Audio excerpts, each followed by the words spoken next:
Pues muchas gracias y muchas gracias, Narciso. Siempre es un placer trabajar junto a ti.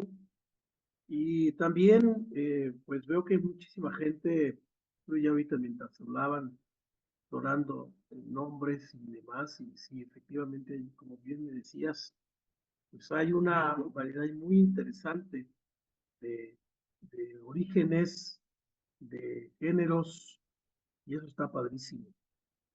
Bien, pues la idea de estar aquí es platicarles más bien la experiencia que me ha tocado caminar durante ya algunos años en un territorio, como bien han dicho, pues es cultura originaria, principalmente náhuatl y Totonacu,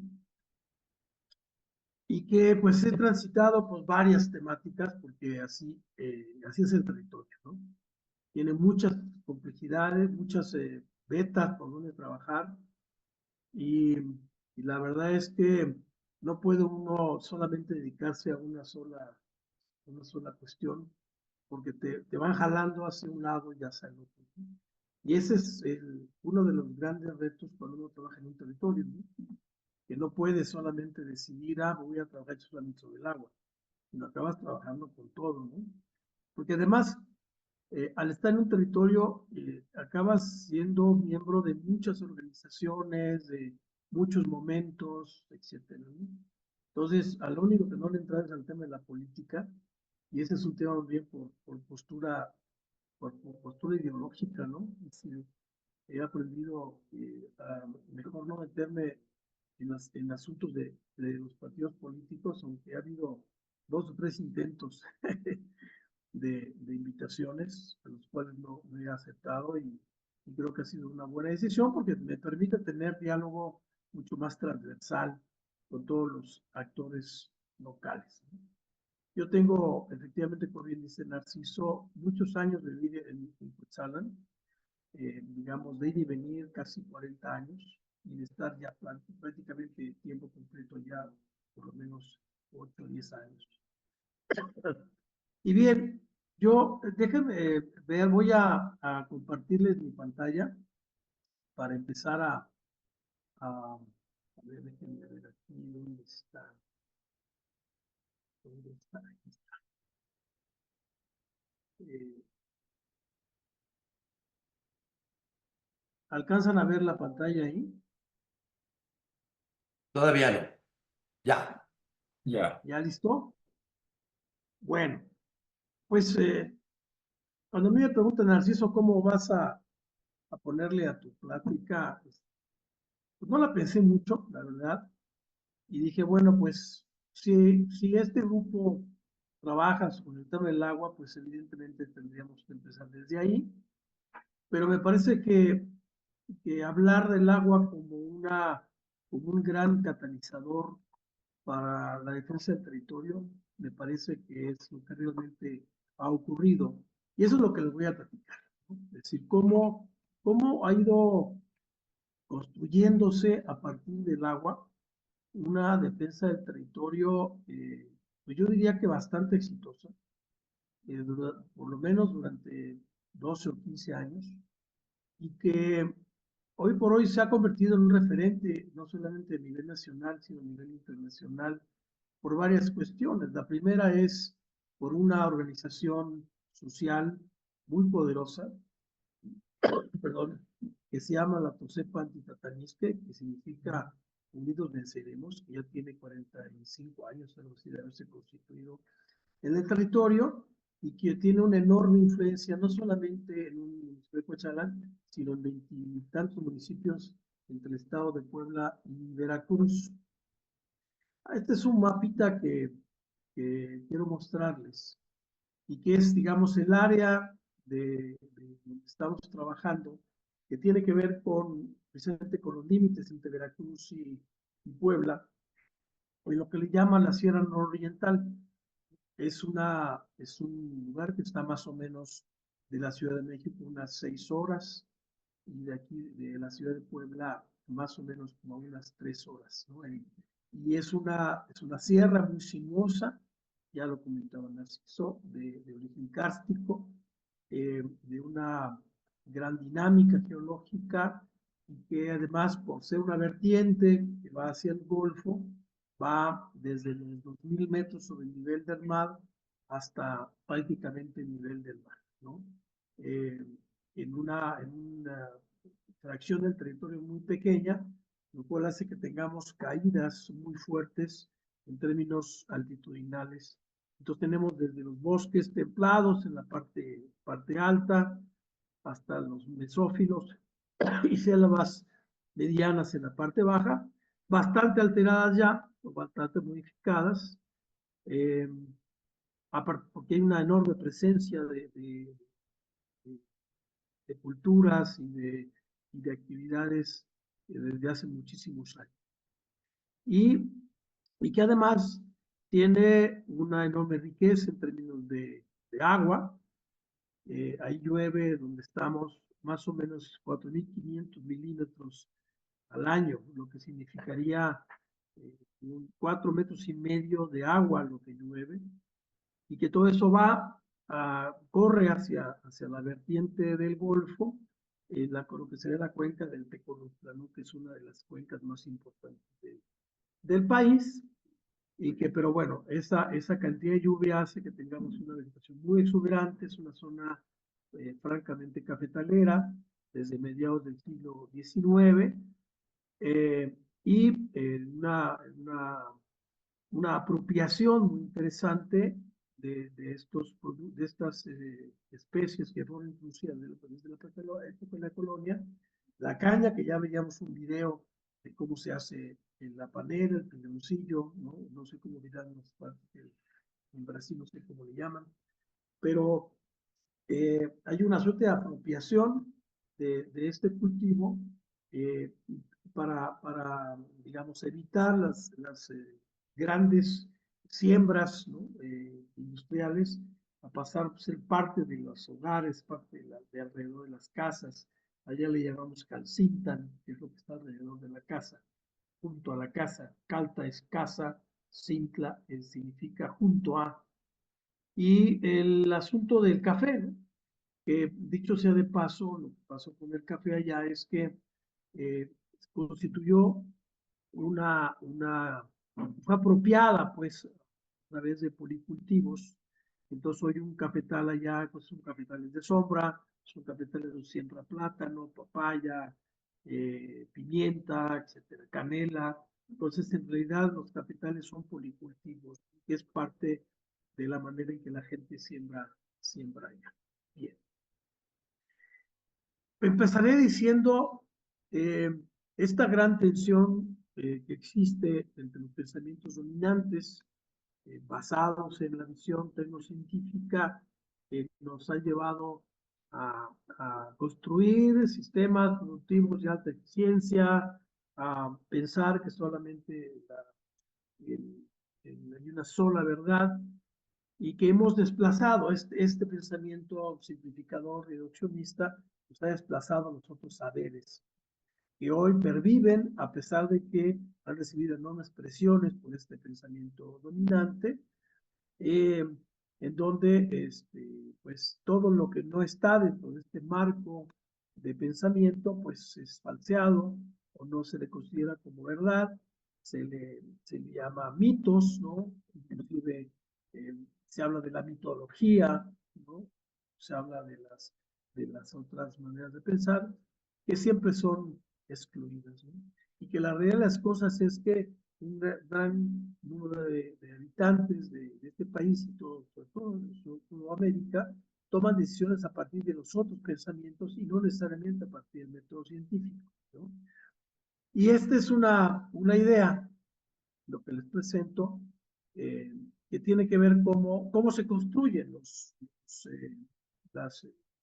pensamientos locales, que tienen que ver principalmente con los sentidos comunes, y que tienen que ver con el asunto contextual, ¿no? Siempre responde a contextos, son contingentes porque siempre van respondiendo a desacomodos y a rupturas, a crisis, y a partir de eso se pueden generar de estos reconoce que eran los pensamientos, y a partir también de que son reflexivos, y esta parte me parece muy importante, porque el tema de la comunalidad o el tema de la discusión de los conocimientos comunes eh, que se van validando a partir de experiencias muy importantes. Entonces, los conocimientos locales y en particular del tema del agua siempre son referidos a los lugares donde están, ¿no?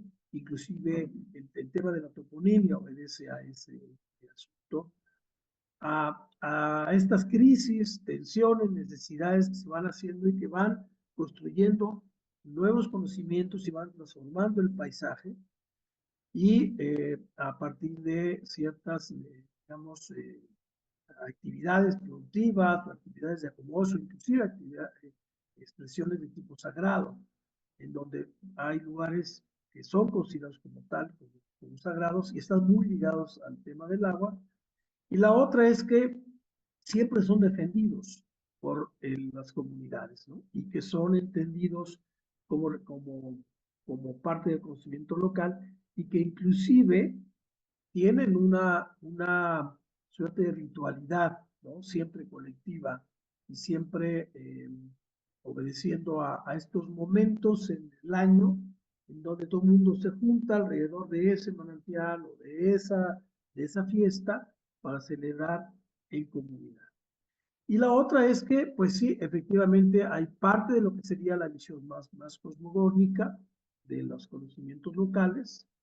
Por ejemplo, el concepto de que el agua está viva, ¿no? El yolto, at es agua, yolto que es corazón, el agua con corazón, el agua con una fuerza vital, que viene desde esta visión mucho más cosmogónica de lo que significa la vida, de que el corpus, que son estos cuerpos de conocimientos, sus marcos teóricos, que van prefigurando estas tomas de decisiones que se convierten después en la praxis, ¿no? Es decir, cómo a partir de el agua, cómo se mueve, cómo se conserva, cómo se acopia, cómo se usa, perdón, es los quehaceres, ¿no? Eso es lo que va a final de cuentas determinando cómo el agua tiene un sentido de gran, digamos, significado y de gran importancia en la vida cotidiana de las comunidades. Sobre el tema del enfoque biocultural, yo creo que el tema biocultural es una manera de focalizar las realidades en un espacio determinado, en este caso en los territorios, pero como ven, todo esto es un ejercicio que hice de este nuevo lenguaje, este nuevo discurso que se ha venido generando desde hace no mucho en México, desde 2012, 2008, empezó a aparecer como una posibilidad de, de, de darle cabida a este diálogo entre saberes, ¿no? A esta manera de entender a partir de los procesos identitarios territorializados la vida, ¿no? Y esta interdefinibilidad entre el sujeto, digamos, individual, el sujeto colectivo, y lo que nos rodea, el entorno, la naturaleza, etcétera, etcétera. Y esto es lo que al final de cuentas nos mete en un asunto eh, que es, digamos, yo digo, mucho más allá del concepto de la interdisciplina, y que abarca también, desde luego, saberes locales, ¿no? Y que no se necesita hacer esta traducción que tenemos a veces los que estamos en la fase o en el mundo, digamos, científico-técnico, de la académica. Siempre queremos traducir los saberes locales a nuestro lenguaje para intentar reinterpretarlos. Y yo creo que ese es un enorme error, ¿no? La idea es intentar entender los conocimientos locales en su contexto, en su circunstancia y para sus quehaceres. Y eso bastaría para darle el valor que tienen los saberes locales. Entonces, todo esto que tiene que ver con los ordenamientos territoriales comunitarios, con los patrimonios, con el proceso de gobernanza, las lenguas y demás, pues prefigura un escenario o una arena de enorme complejidad, de enorme, digamos, cambio permanente, que cada contexto, pues, habrá que construirse en esas circunstancias, en cada cosa. Y el agua obedece a esas circunstancias. Y entonces esto nos permite sacar esta visión del agua desde esta cosificación, como lo menciona Enrique Leff, que el agua ya no es una cosa que se mercantiliza o es un objeto que puede intercambiarse con algún valor, digamos, sobre todo monetario, sino el agua tiene una dimensión mucho mayor, ¿no? Porque además el agua es, como bien dicen digamos, las comunidades o las personas con las cuales puedo platicar, el agua está viva y como tal es parte de nosotros y nosotros somos parte de ella. Entonces el enfoque biocultural nos permite ver esta enorme variación de dimensiones, de características, de aplicabilidades que tiene el agua, que a veces no se entiende desde la visión tecnocientífica, ¿no? Y mucho menos cuando lo metes en un modelo de mercado, como lo ha ocurrido en los últimos 30 años con este asunto de orden neoliberal, que ha trastocado fuertemente los territorios indígenas, no solamente en México, sino en el mundo entero. Y esta, digamos, invisibilización de saberes locales por la cultura dominante nos ha llevado a tremendos desastres, ¿no? Porque hay una toma de decisiones sobre estos saberes locales en el territorio, que se convierten en acciones mineras, o el fracking, o en el uso del agua para comercializar o vender, etcétera, ¿no? Y no nos damos cuenta, o más bien cerramos los ojos hacia lo que de Sousa dice que es el epistemicidio, ¿no? Es decir, estamos en realidad matando o dando al traste con las otras formas de pensar. Entonces, no solamente pues, el daño al agua, la contaminación del agua, o el secado de un río, o el secado de una laguna, ¿no? Sino es también una pérdida del saber local. Cuando ya no tengo yo a esas especies de las cuales se alimentaba una cultura que vive ese sitio, que vive de esa agua, ya no existe esa especie, pues los jóvenes ya no saben qué hacer con esa especie. No saben cómo cuidarla, no saben cómo observarla, no saben dónde vive, no saben ya incorporarla a sus saberes locales. Entonces, no solamente la pérdida del recurso como tal, sino todo lo que trae colateral en términos de el saber milenario, el saber histórico de una cultura. Perdón. Entrando mucho más, gracias. Un cafecito. Yo no sé ustedes si lo estén haciendo, pero yo sé que lo hago.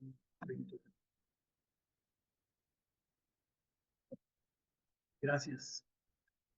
Entonces, fíjese cómo mientras para la visión occidental del manejo del agua es regido por criterios utilitarios, para esta cosmovisión indígena, el tema de lo sagrado, el tema de lo eh, ¿cómo se dirá? De lo no cosa, ¿no? Es lo que prevalece. Y eso le hace tener un sentido identitario profundo, que hace tomar decisiones sobre el territorio, ¿no? Y que esto contrastado contra esta visión de desarrollo, en donde puedo administrarlo, puedo gestionarlo, puede ser un recurso que es cosa, pues hay un choque, ¿no? Un choque muy fuerte porque entonces el Estado, ¿no? Decide sobre el bien mayor, ¿no?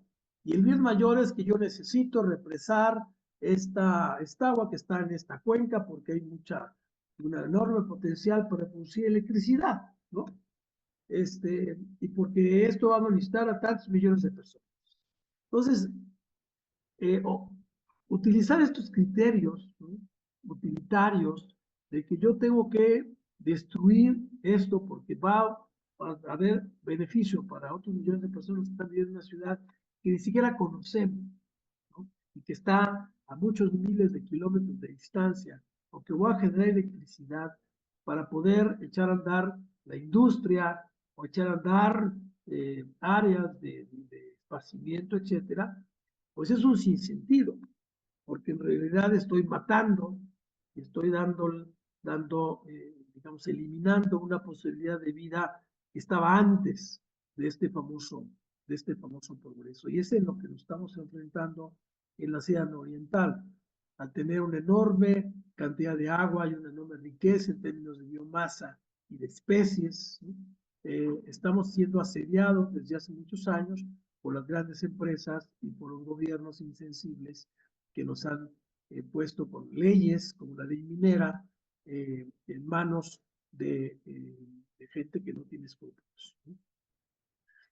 La historia que se construye en los pueblos es una historia en donde las intervenciones son, digamos, siempre pensadas a través del acercamiento hacia el agua.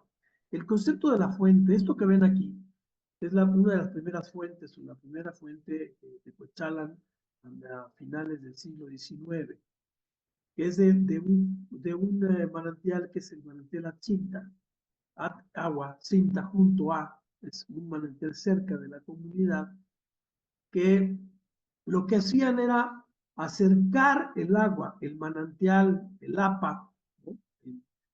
Para poder ahí tomar el agua y además convertirse en un centro de reunión y de intercambio social, muy importante.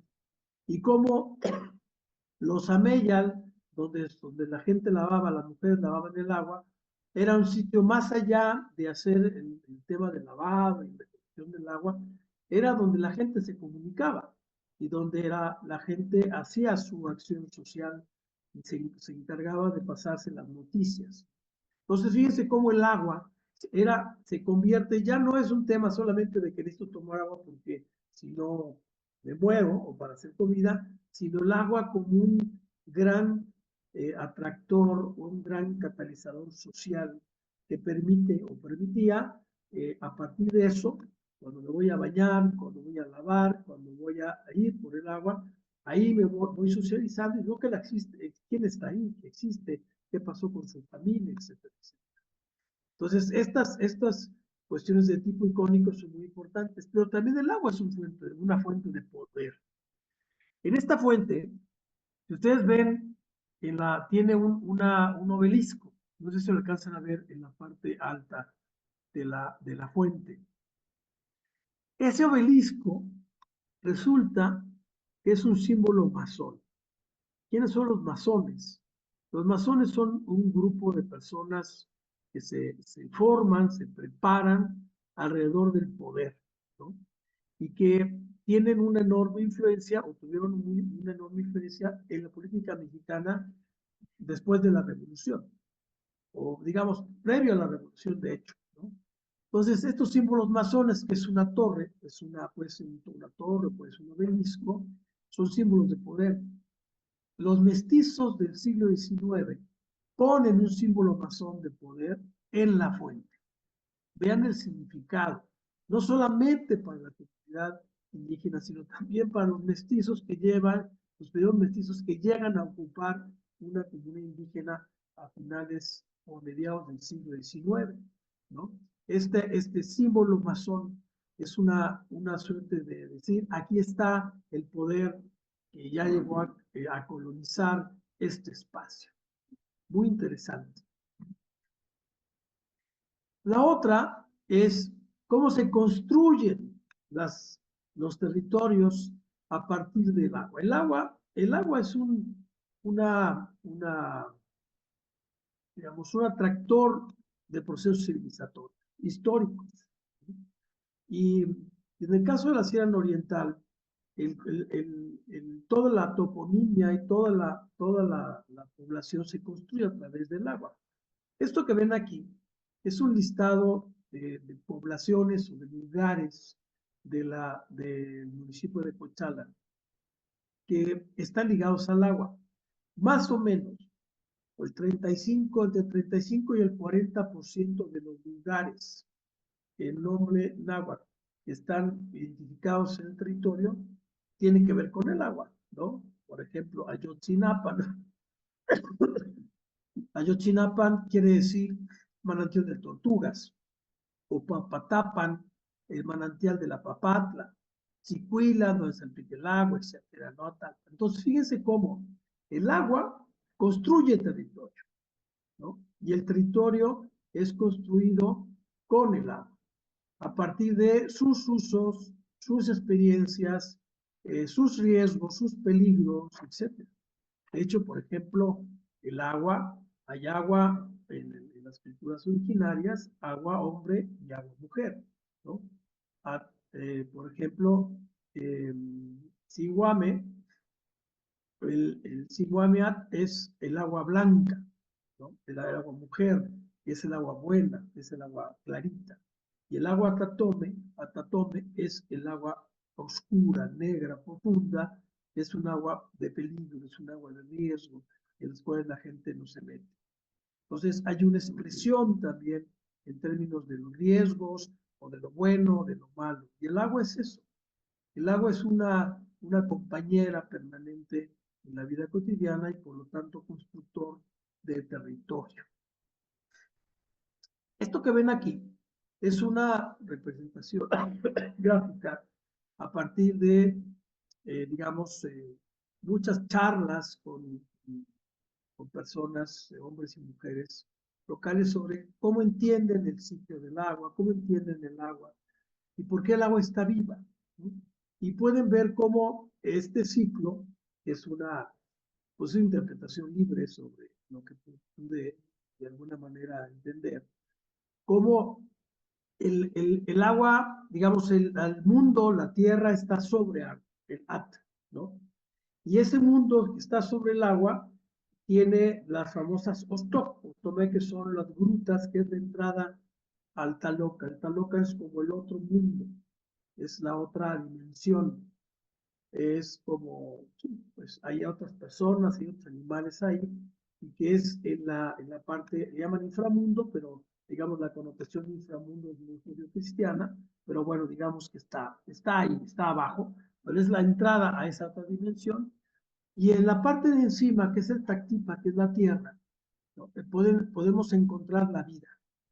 Y esta vida en donde están los Ataú, que son los ríos, que están los Tepemé, que son estos son seres infantilizados, igual que los Quetzalmé, que son los rayos, y que todos estos van configurando una relación entre digamos, lo no vivo, bueno, es lo vivo, que la vida es, no solamente tiene que ver con nuestra visión biológica, ¿no? Sino lo vivo es aquello que puede producir más vida. Y ahí también están los otros seres. Y entonces esta configuración del agua, el agua tiene que ver con estos otros seres. Tiene que ver con, por ejemplo, los custodios, que es la víbora. La víbora es una custodia, ¿no? La Powat, así le llaman, es una custodia, y que al final de cuentas, esta interacción entre las distintas dimensiones, que son los cielos, que son los 7 cielos, el Taltipa, que es la tierra, y el Talocan, prefiguran un ciclo que está, digamos, animado por otros seres, y que los seres humanos lo que hacemos es aprovechar a través de la milpa o a través de la recolección de alimentos y demás, estamos interactuando con ese ciclo. Pues vean cómo todo el agua está en la vida de todos nosotros, y así es concebido. Inclusive cuando platicaba por qué el agua está viva, me decían, bueno, pues el agua está viva porque nace de otro ser vivo, que es la tierra. La tierra está viva. Y entonces un ser vivo incluye o engendra a otro ser vivo. Y pues sí, hay razón también. Las piedras, por ejemplo, son los huesos de la tierra, porque la tierra es un ser vivo y un ser vivo tiene huesos que lo sostienen. Los hay toda una cosmovisión sobre el concepto de la capacidad de generar tecnología del agua es muy pues, histórica. Históricamente así han hecho los famosos jagüeyes. En México, digamos, jagüeyes, que significa algo así como el agua grande. Güey es grande. Jagüeyes es como el agua grande, donde hay escasez de agua, la acumulan, que es escasez de agua de lluvia. Bueno, pues en un lugar tan lluvioso como la Sierra Oriental, hay una franja muy importante entre los 900 y los 600 metros del nivel del mar, en donde no hay manantiales, porque hay una serie de fisuras geológicas que no permiten que haya manantiales. Y entonces, lo que se hizo de manera prehispánica es construir lo que le llaman los achicuales. Achicual significa donde se hace el agua.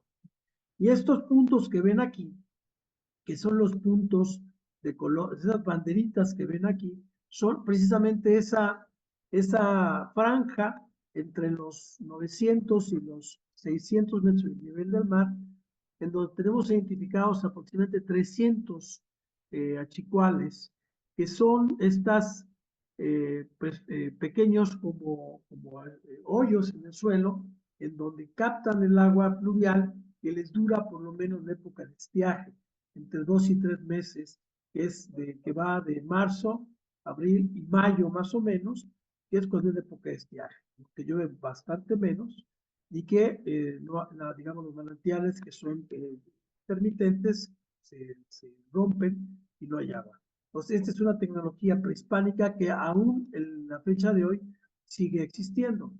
Amenazados por la Secretaría de Salud porque dice que se generan moscos, entonces lo que he hecho es desecarlos, ¿no? Y han sido sustituidos por tinacos.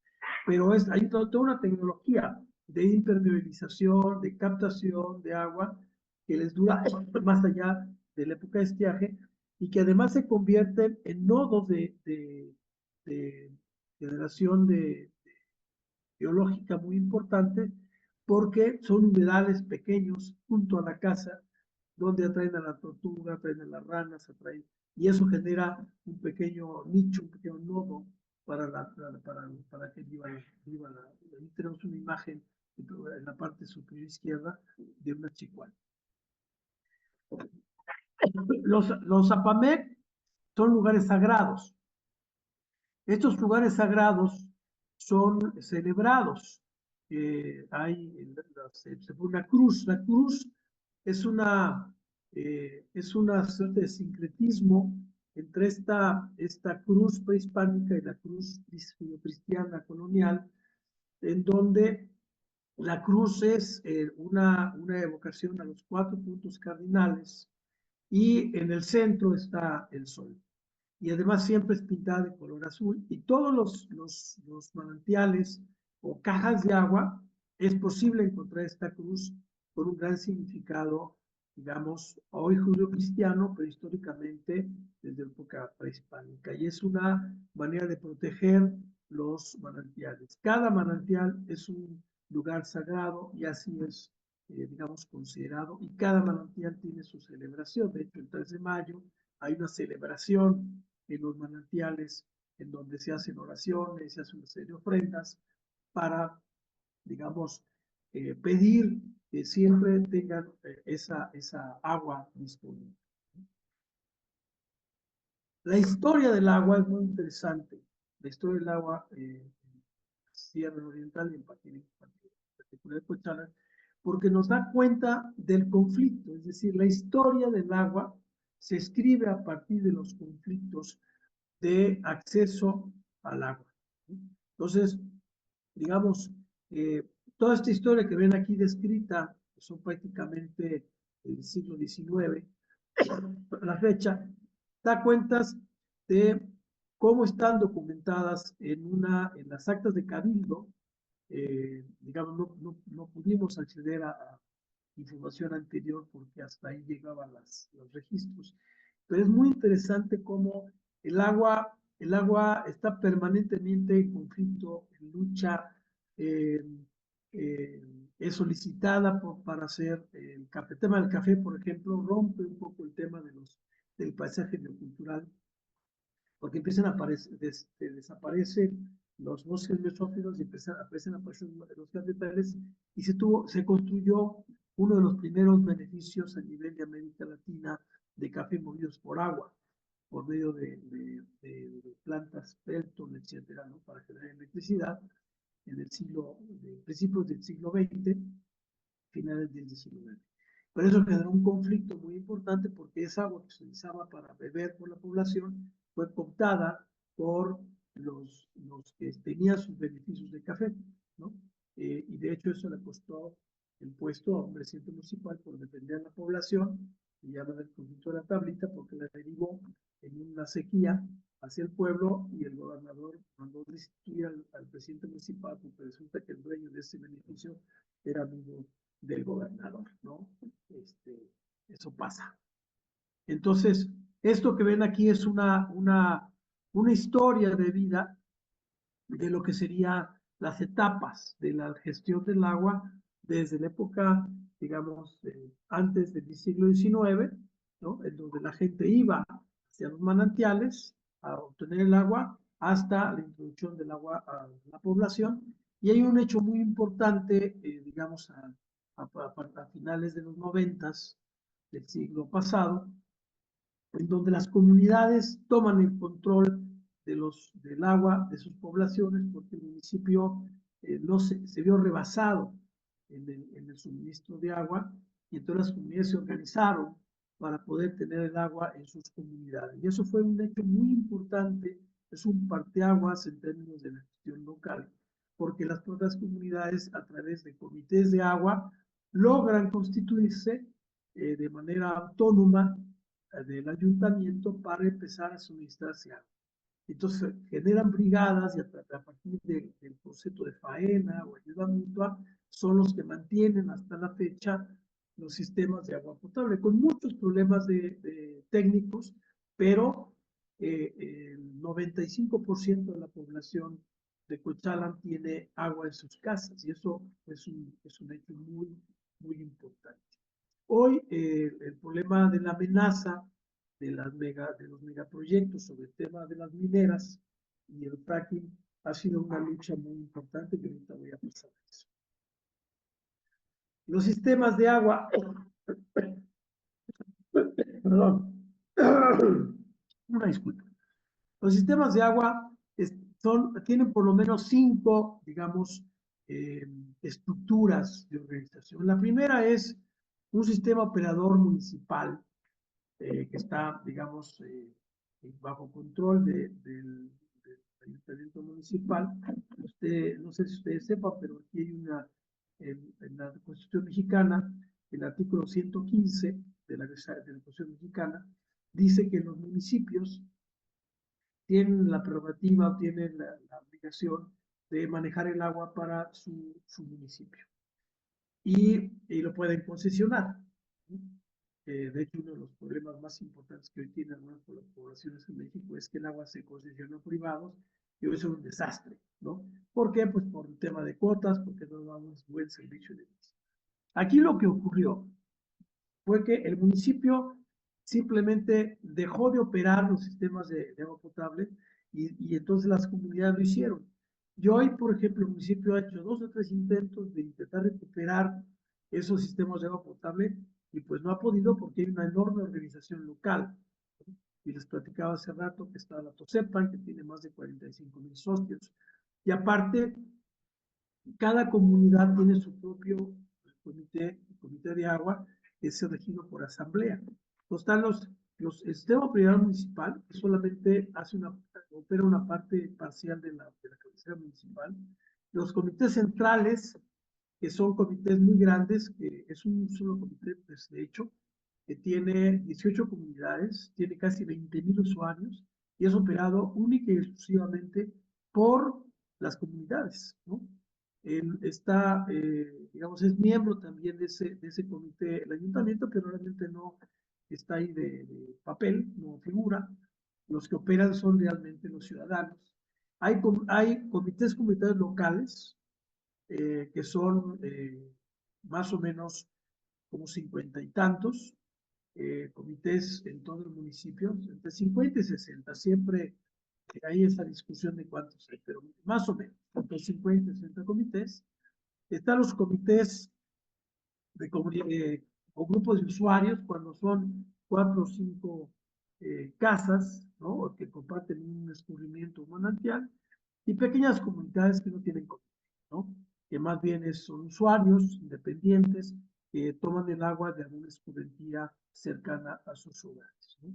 Pues cada una de estas estructuras funciona de manera autónoma, eh, inclusive en términos de sus cuotas o sus tarifas. Entonces, todo el tema del financiamiento es muy interesante, ¿no? Cómo ellos deciden en la asamblea cuánto cobran, cuándo cobran y demás, y son realmente cuotas muy bajas, porque la mayoría de las actividades de mantenimiento son a partir de cooperaciones o de ayuda mutua. Entonces, se rompe un tubo en la parte alta que viene desde el manantial, que en algunos son, digamos, de 18 kilómetros de distancia, en un caso que se llama Reyesopan, que va desde la montaña hasta la parte baja. El día que hay una ruptura de un tubo, llaman con la campana, se junta la asamblea y en un día y medio está reparada la red. Cuando le toca al sistema operador reparar sus sistemas de conducción, puede pasar 2 meses y no funciona porque no hay presupuesto, porque no están en el programa, porque el fontanero no vino o se fue, etcétera, etcétera, ¿no? Entonces, la eficiencia del servicio de los sistemas comunitarios es mucho mayor que los de sistemas de agua potable, lo cual no quiere decir que no tengan problemas, ¿no?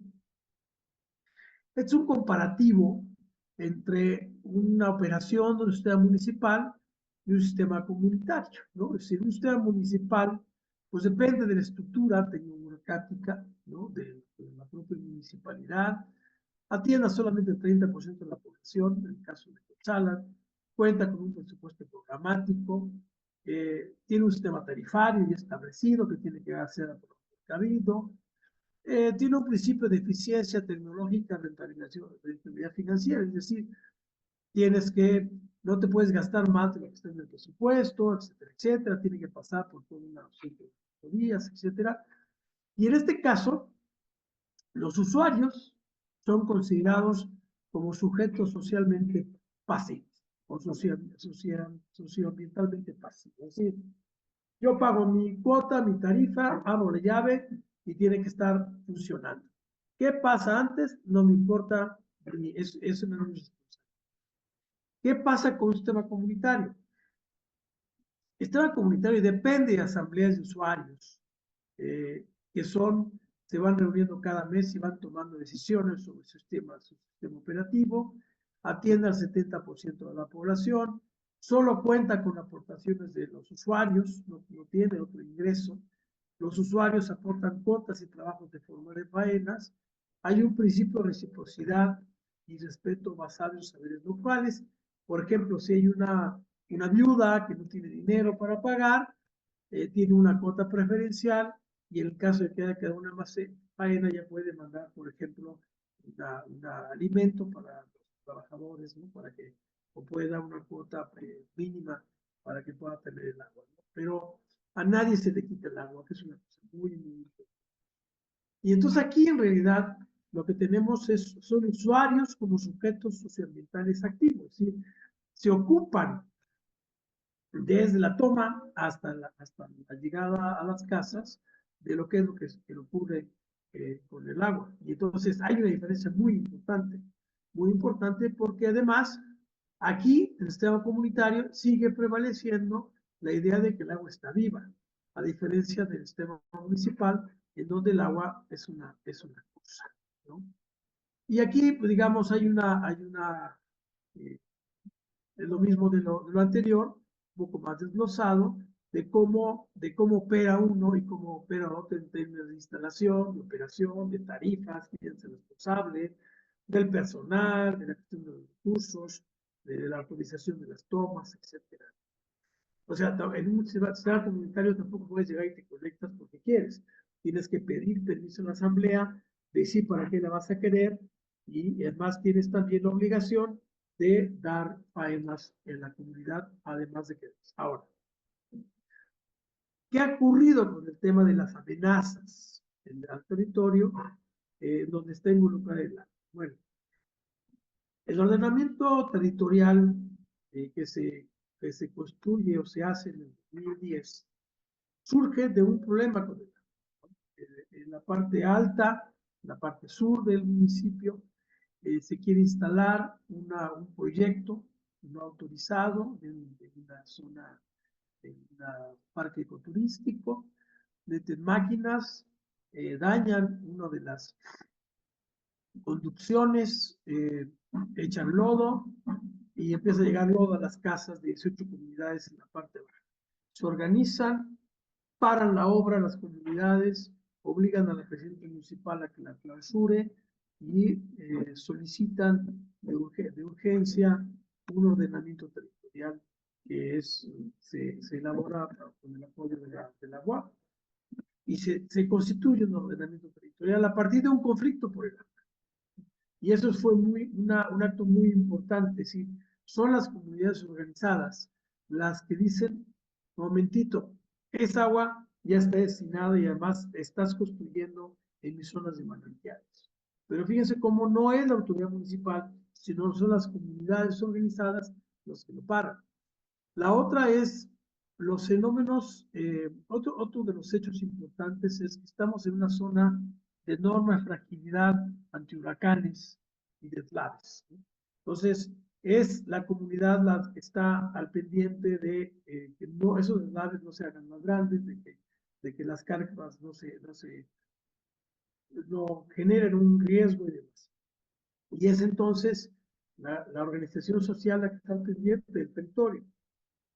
Otra de las amenazas que son, digamos, amenazas mayores, fue cuando en el 2011, cuando estábamos, digamos, recién empezando con el tema del ordenamiento del territorio, llega a nuestras manos una solicitud de informe preventivo para unas perforaciones de una minera. Yo, es una minera aquí, pero ¿de dónde? Resulta que estamos sobre una zona de lutitas. Es una zona de gran actividad, digamos, geológicamente hablando, de color y plata, ¿no? Eh, Nosotros en realidad no lo teníamos en nuestra cabeza, hasta que nos llega a nuestras manos esto y nos damos cuenta que había una concesión de 1.500, casi 1.600 hectáreas en 3 municipios de la Sierra Norte y Nororiental. Y entonces pues, nos pusimos a trabajar para investigar quiénes eran, de dónde estaban. Y resulta que, pues sí, efectivamente, en época de Vicente Fox, un presidente cuando empezó más o menos en los años 2000, pues había abierto las concesiones en México, se había modificado la ley minera y se puso como una actividad preferente, en donde cualquier actividad podía, digamos, no podía ser, más bien, la industria minera estaba sobre otras actividades productivas en el territorio nacional. Eso cuando no está uno metido con este tema de la minería, pues ni se entera, hasta que tienes al monstruo enfrente.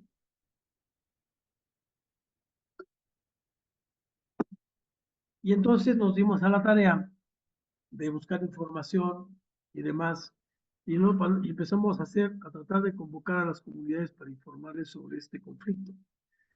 Al principio fue muy complicado porque pues hablábamos de territorio y la gente no tenía en la cabeza el concepto de territorio. Le empezó a juntar a la gente de manera importante cuando hablamos de la amenaza al agua, lo cual es real. Y de repente empezamos a tener asambleas de 2.000, 3.000, 6.000 personas de todo el territorio para informarse de qué estaba pasando con su agua. Y ahí fue cuando empezamos a informar sobre el tema del territorio. Y vean cómo el agua otra vez es el gran atractor. Cuando el agua está amenazada, es capaz de convocar a casi 20 municipios de la sierra. Hay entonces dos momentos muy importantes. El tema del ordenamiento del territorio, que eso nos da una certeza jurídica importante, porque es un documento vinculante a nivel municipal. Y por otro lado, la construcción de planes de vida comunitarios, porque no basta con decir estoy defendiendo el territorio. ¿Qué es el territorio? ¿No? Y lo que se hizo fue construir un documento después de algunos años de trabajo con las comunidades locales, que nos permitiera decir, estamos defendiendo la vida y esta vida, ¿no? Porque esta vida es la que queremos vivir en este espacio y este territorio. Pues esta conjunción, estos dos grandes instrumentos, uno que tiene que ver, es un instrumento de política pública, que es el ordenamiento territorial integral de Cochala, que tiene en el centro el tema de la gestión del agua.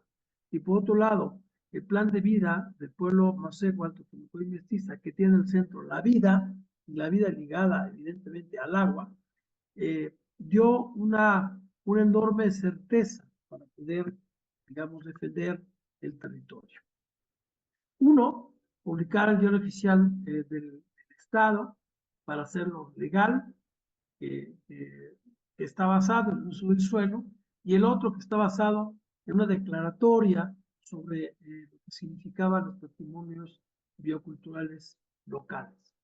Con eso se logró hacer que el municipio hiciera en un cabildo abierto una declaratoria muy, muy importante, ¿no? Eso fue en el 2014, en donde el municipio se declara libre de minería, libre de privatización del agua, libre de construcción de hidroeléctricas. Está prohibido por cabildo ese tipo de cosas.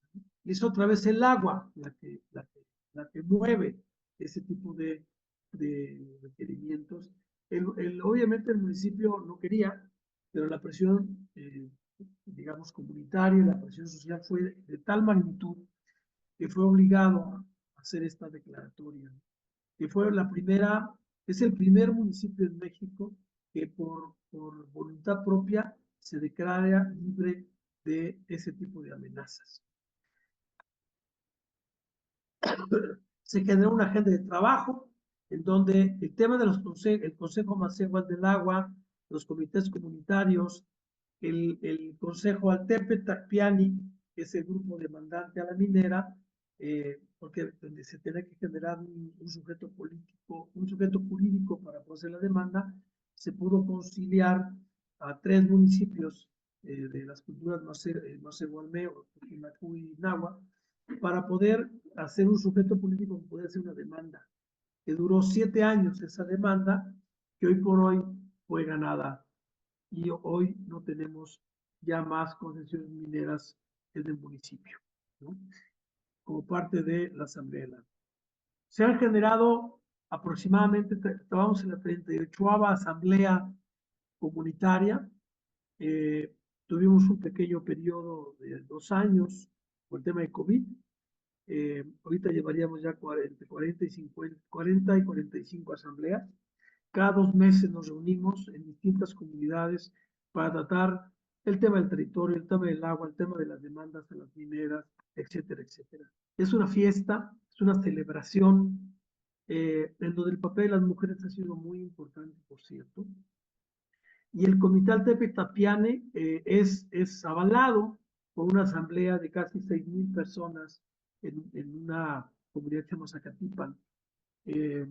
Y eso le dio una enorme validez, ¿no?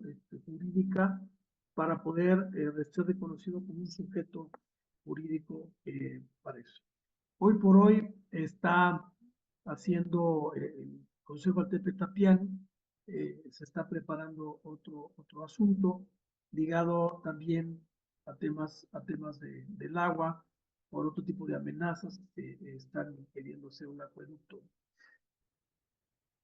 El tema del plan de vida es un plan de vida trabajado a través de lo que se llama el Jack Nemilis, que es el buen vivir. Jack es lo correcto, Nemilis es la vida, Jack Nemilis, y que está fundada principalmente por los valores y toma de decisiones, en donde el agua vuelve a aparecer como un elemento muy importante, fundante para la toma de decisiones. El respeto al agua, el respeto al agua viva, al YOLO. Estas son las líneas estratégicas que tiene el plan de vida, que son el respeto a los derechos culturales y territoriales de las culturas macehualné, el tema de la identidad cultural, la soberanía y seguridad alimentaria, procesos productivos con base en saberes locales y el cuidado a la tierra y al agua. Ahorita otra vez aparece el agua. Pueblo y entorno sano, procesos de buen gobierno y comunalidad, economía social y solidaria, procesos educativos e identidades para Yegnemilis, autonomía energética y vivienda digna. Estas son líneas que se trazan para que cualquier proyecto, cualquier acción que se vaya a hacer en el territorio pase por este rasero, sea alineado por este tipo de ideas o de conceptos que tienen que ver con la construcción del territorio. Ya voy terminando. La asamblea, yo quiero hacer un alto en el tema de la asamblea, porque la asamblea es lo que prefigura una idea de toma de decisiones muy poderosa, muy acendrada en las comunidades y que cada vez toma más fuerza porque se reconoce inclusive como un acto jurídico que es tomado en cuenta por las leyes mexicanas, ¿no?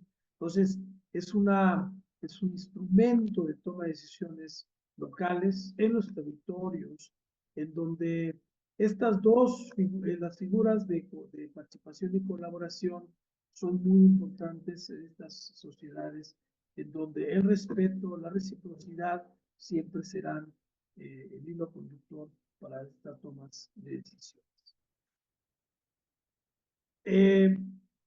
¿Qué estamos haciendo y dónde vamos, ¿no? Este grupo demandante, Altepetl Tapiani, Altepetl significa el cerro de agua y Tapiani significa los custodios de los cerros de agua. El Taltepe es un símil de llamar al tres, un símil de territorio, así se le llama al territorio. Y esto nos permite, pues, defender el territorio contra la minería y las hidroeléctricas, y que está constituido de todas las juntas auxiliares del municipio y de 2 municipios afectados. Hay una declaratoria, como les dije, del municipio, de libre de minería, de explotación de empresas, sus planes de vida, el proyecto de energía para el Yegnemilis, que eso ha sido muy importante, porque una de las amenazas es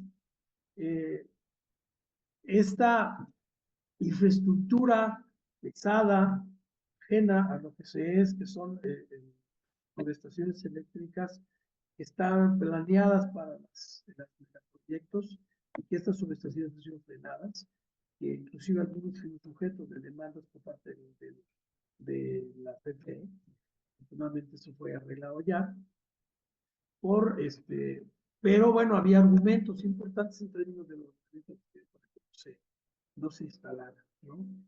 En fin.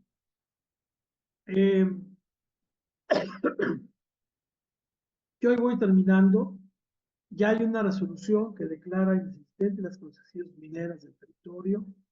Hay acuerdos por parte de la Semarnat para nuevos ordenamientos territoriales. Estamos terminando ya por parte digamos, los que constituimos el Comité de Ordenamiento Local de Cochala. Participamos en la elaboración del ordenamiento del terreno en San Felipe Tepatlán, que es una comunidad hermana de Tutunacús, en la Sierra Oriental. De hecho, la semana que entra entregamos ya el ordenamiento territorio y estará aprobándose el segundo ordenamiento territorial, digamos, comunitario y municipal en la Sierra Oriental dentro de 2 semanas a cabildo abierto. También porque tienen amenaza de una construcción de una hidroeléctrica para generar energía eléctrica para Goldman. Y ellos han estado oponiendo, o también de manera legal, pero desafortunadamente han ido perdiendo los juicios, ¿no? Ustedes saben cómo está la estructura del orden judicial en México, que a veces no necesariamente apoya a los que realmente se debe de apoyar, sino más bien a otro tipo de intereses. Entonces, a través del ordenamiento territorial y usos de suelos, como se pretende frenar esta hidroeléctrica, que pues está en medio de su territorio, sin mediar permiso de las propias comunidades indígenas, de hecho sin haber pedido, como se lo manda el 169 de la OIT, no hay ninguna consulta previa, libre e informada para hacer la instalación de la hidroeléctrica. Afortunadamente no está parado, no han hecho obra, pero bueno, ya compraron terrenos, etcétera. Entonces, bueno, a partir del ordenamiento territorial municipal, pues es otro instrumento que seguramente podrá servir para defender el territorio. Y otra vez el agua aparece como una gran motivador para la defensa del territorio. Bien, yo aquí termino. Más bien pasamos a una sesión de preguntas y respuestas. Es una cosa muy complicado, toda una experiencia de muchos años expresarla en un ratito, pero bueno, ahí está el esfuerzo y listo. Voy a dejar de compartir, ¿no?